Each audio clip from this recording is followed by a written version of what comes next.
Hello friends, welcome to our channel. ഇത് വിഷുവിൻ്റെ അന്നത്തെ വീഡിയോയാണ്. ഒത്തിരി ലേറ്റ് ആയിപ്പോയി ഇതിടാനായിട്ട്. രാവിലെ തന്നെ കണിയൊക്കെ കണ്ടു. 5:30 മുന്നേ കണി കാണണം എന്നുണ്ടായിരുന്നു. അതുകൊണ്ട് നേരത്തെ തന്നെ എണീറ്റ് കണിയൊക്കെ കണ്ടു കേട്ടോ. 5:30 മുന്നേ കണ്ടു. അത് കഴിഞ്ഞ് ഞങ്ങൾ ഒരു 8:30 ആയപ്പോഴേക്കും അമ്പലത്തിലേക്ക് പോകുവാണ്. എനിക്ക് ഒട്ടും വയ്യായിരുന്നു കേട്ടോ. അന്നത്തെ ദിവസം ജലദോഷവും തലവേദനയും ചുമയും തുമ്മലും ഒക്കെ ആയിരുന്നു. എൻ്റെ മുഖം കണ്ടാൽ അതറിയാൻ പറ്റും.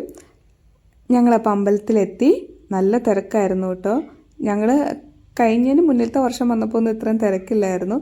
ഇന്ന് നല്ല തിരക്കാണ്. നല്ല ക്യൂ ഉണ്ടായിരുന്നു. എല്ലാവരും ലേറ്റായിട്ടാണ് അമ്പലത്തിൽ വന്നതെന്ന് തോന്നുന്നു. അതിന് രാവിലെ തൊട്ടേ ക്യൂ ആയിരുന്നു എന്നും അറിയത്തില്ല കേട്ടോ. ഞങ്ങളൊരു 8:30 കഴിഞ്ഞപ്പോഴാണ് ചെന്നത്. അന്നേരം നല്ല ക്യൂ ആയിരുന്നു. ഇത് കണ്ടോ, നിറയെ ആൾക്കാരുണ്ടായിരുന്നു. അപ്പം ഞങ്ങൾ ക്യൂവിൽ നിൽക്കുവാണ്. അത് കഴിഞ്ഞ് പക്ഷേ ക്യൂവിലാണെങ്കിലും പെട്ടെന്ന് ആൾക്കാർ കയറി പോകുന്നുണ്ടായിരുന്നു. ഒത്തിരി നേരമൊന്നും നിൽക്കുന്നില്ലായിരുന്നു. എല്ലാ വിഷുവിൻ്റെ ദിവസവും ഞങ്ങൾ രാവിലെ ചേട്ടൻ്റെ വീട്ടിൽ പോയിട്ട് ഉച്ചയാകുമ്പോഴേക്കും എൻ്റെ വീട്ടിലേക്ക് എത്തുവാണ് പതിവ്. ഈ തവണ പക്ഷെ തൊടുപുഴയ്ക്ക് പോയില്ല. എനിക്കതുപോലെ വയ്യായിരുന്നു. അച്ഛനോട് കഴിഞ്ഞ തവണ പോയപ്പോൾ വിഷുവിന് വരുമെന്നൊക്കെ പറഞ്ഞാൽ പോയത്. പക്ഷെ ചെല്ലാൻ പറ്റിയില്ല. അച്ഛൻ ചേച്ചിയുടെ അടുത്തേക്ക് പോയി. പിന്നെ ഞങ്ങൾ കുന്നലമ്പാറയ്ക്ക് പോവുകയാണ്, ചേട്ടൻ്റെ വീട്ടിലേക്ക്. വിഷുവിൻ്റെ തലേദിവസം വന്നിരുന്നു. ഞങ്ങൾ വന്ന് കൊന്നപ്പൂവൊക്കെ പറിച്ചുകൊണ്ട് പോയതാണ്. പിന്നെ ഇന്ന് രാവിലെ അമ്പലത്തിൽ പോയിട്ട് നേരെ ഇങ്ങോട്ട് പോകുന്നു. ഇവിടെയും വേറെ പ്രത്യേകിച്ച് വിഷുവിന് അങ്ങനെ പ്രത്യേകിച്ച് പരിപാടിയൊന്നുമില്ല കേട്ടോ. അർച്ചനയും സുജിത്തും കൊച്ചും ഒക്കെ അർച്ചനയുടെ വീട്ടിൽ പോയതാണ്. ഇവിടെ ഇപ്പോൾ സുമേഷും അച്ഛനും അമ്മയും മാത്രമേ ഉള്ളൂ. ഇപ്പം ഞങ്ങൾ വീട്ടിലെത്തി. ഇതാണ് കൊന്നമരം. നല്ല ഉയരത്തിലായിരുന്നു. ഒത്തിരി പൂവൊന്നുമില്ലായിരുന്നു, എന്നാലും ആവശ്യത്തിനുണ്ടായിരുന്നു. സുമേഷ് തലേദിവസം ഏണിയൊക്കെ വെച്ച് കയറി പറിച്ച് തരുവാണ് ചെയ്തത്. പിന്നെ ഞങ്ങൾ പേരൻസിന് പൈസയൊക്കെ വിഷു കൈനീട്ടമൊക്കെ കൊടുത്തിട്ട് തിരിച്ചു പോകുന്നു.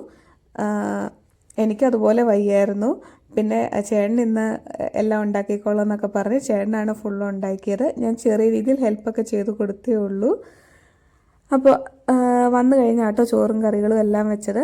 സാമ്പാറും അവിയലും അച്ചാറും മോരുകറിയും പയറുതോരനും പപ്പടവും പച്ചമോരും ആയിരുന്നു ഉണ്ടായിരുന്നത്. ചേട്ടനാണ് എല്ലാം ഉണ്ടാക്കിയത്. പയറുതോരൻ മാത്രം ഞാൻ വെച്ചതാണ് കേട്ടോ. ബാക്കിയെല്ലാം ചേട്ടനാണ് ഉണ്ടാക്കിയത്. ഞാൻ ചെറിയ രീതിയിലുള്ള ഹെൽപ്പ് മാത്രമേ ചെയ്തുള്ളൂ, കാരണം എനിക്കതുപോലെ വയ്യായിരുന്നു. ഇതാണ് മാങ്ങ അച്ചാറിട്ടത്.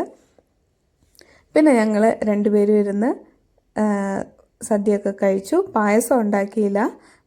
പായസം ഞങ്ങൾ രണ്ടുപേരും ഉണ്ടായിരുന്നുള്ളൂ കൊണ്ട് പിന്നെ പായസമൊന്നും ഉണ്ടാക്കിയില്ല. ചേട്ടൻ ഉണ്ടാക്കിയെങ്കിലും നല്ല അടിപൊളി ടേസ്റ്റായിരുന്നു കേട്ടോ. അവിയലിനും സാമ്പാറിനും ഒക്കെ. എന്നും ഞാൻ ഉണ്ടാക്കി കഴിക്കുമ്പോൾ നമുക്കൊരു ടേസ്റ്റ് കാണില്ലല്ലോ. ഇന്നെന്തായാലും ചേട്ടൻ ഉണ്ടാക്കിക്കൊണ്ട് നല്ല ടേസ്റ്റ് ഉണ്ടായിരുന്നു. അപ്പോൾ ഇന്നത്തെ വീഡിയോ ഇത്ര